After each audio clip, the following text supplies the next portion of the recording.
As the India-Canada row is finding every day a new spin, a new angle which only leads to it further downwards, we have now External Affairs Minister S Jaishankar directly alleging that Canada has become a hub of organized crime. There are multiple criminal activities that go on in Canada, and India on its part has shared a lot of intelligence and inputs about the certain individuals or group and about their criminal activities which the Canadian authorities have not been prompt to act upon.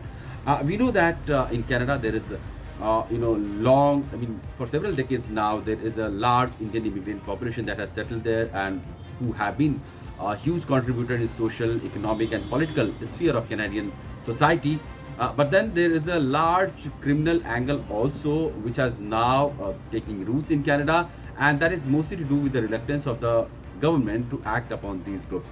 And these groups, they have who are operating from the soils of Canada. They have their network in Pakistan also, in Punjab also, and several of these reports have been recently released from sources in investigation agencies in India, where they have alleged that these criminals, they commit their crime in India and they find shelters in Canada, or they are operating the entire gang, extortion racket, drug cartel, or criminal activities from the Canada itself, and members of these gangs are being recruited in Punjab. They are acting on behalf of their commanders or their handlers from Canadian soil, and India has been letting this information to the Canadian authorities, but there has not been any action. Now the entire gang that is operating from where the Indian diaspora community to some extent they have been also involved. Some of the members of these is largely because of the Khalistani movement, which is a very violent movement, which is calling for a secessionist activism, which calls for annexation of Indian Punjab to create a Khalistani state, and that is totally against the sovereignty and territorial integrity of India, which India has raised with the Canadian side. But then, of course, there has not been any action that the Canadian side has taken on the issue of India's security concerns. The threat Indian diplomats are facing from these groups coming, in the recent weeks we have seen so many intimidation tactics, by these groups to intimidate Indian diplomats, Indian community, desecration of Indian temples. But Canadian authorities, their law enforcement agencies have been reluctant to act against them. Now, these groups or the organized crimes, they have largely been active in British Columbia, Alberta, Manitoba, Ontario, Quebec, Yukon, and they have been largely influential, and their modus operandi have been to be part of assassination, drug trafficking, money laundering, murder, weapon trafficking, illegal gambling, robbery, assault, loan sharking, and racketeering, extortion, kidnapping, contract killing. And entire network of these criminals have been creating a lot of law and order situation in Punjab, in Canada, but that is still not being acted upon by the Canadian authorities. So much so that in the killing of Hardeep Singh Nijjar, the Washington Post has published an investigative piece which says that the RCMP, the Royal Canadian Mounted Police, was reluctant to question or seek information from the people who were present at the site when Hardeep Singh Nijjar was killed by some assailants. And those people who assassinated Hardeep Singh Nijjar, they fled from the spot without being traced. Some of the people did try to speed them, did try to locate them, but they were unable to find any trace of them. And the police, which kind of reached late on the spot from the standard of RCMP in Canada, they were not very keen on gathering information from the local people or the witnesses who were present on the spot. And this is a kind of dissatisfaction also that the community in Canada, in Surrey, has expressed to the Washington Post, to the newspaper, and also to the authorities in Canada.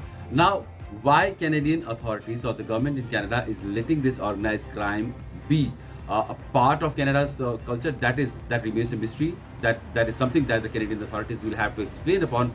But now, when India has clearly said that Canada is turning out to be a safe haven for terrorists, that calls for action. One has to understand why India is calling, because several of Khalistani terrorists are finding shelters there. They are being protected politically. They are being part of political system, which is kind of supporting the minority government of Justin Trudeau. And that could be one of the explanations why Justin Trudeau government has been lax in acting against these Khalistani extremist people working from Canada and acting against the national interest of India.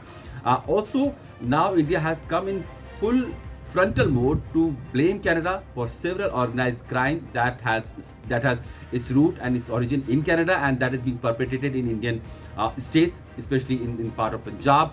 Several gang wars are happening. Drug cartel is something that is operating, and the role of ISI is also pretty much been evident in those those killings and those money laundering issues.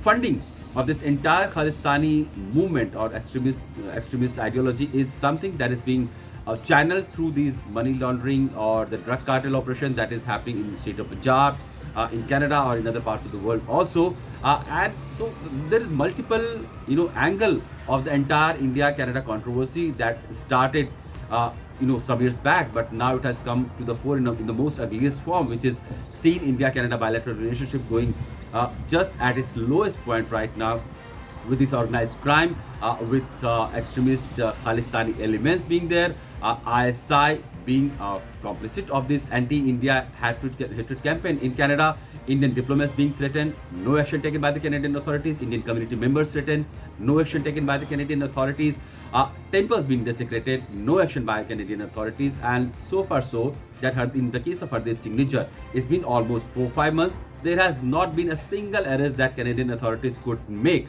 and now they are trying to allege Indian agencies' role in the killing of Hardeep Singh Nijjar. So that kind of looks like a distracting way of Canadian police and investigation agencies to hide their own inefficiency, that they have not been able to nab those culprits, or they have not been able to make any trace of the entire organized setup that was responsible for the killing of Hardeep Singh Nijjar. But at the same time, they are trying to allege the entire blame on India with certain credible allegation. They are not proof beyond suspicion. They are credible allegations that the Canadian Prime Minister Justin Trudeau had said on the floor of the House. But so far, they have not been able to produce or extend any evidence that India could verify or India could act upon. External Affairs Minister has very much said that if any content or any proof or any evidence is given to India, they will certainly look into it. But the question is, when the Canadian authorities will provide those documents or those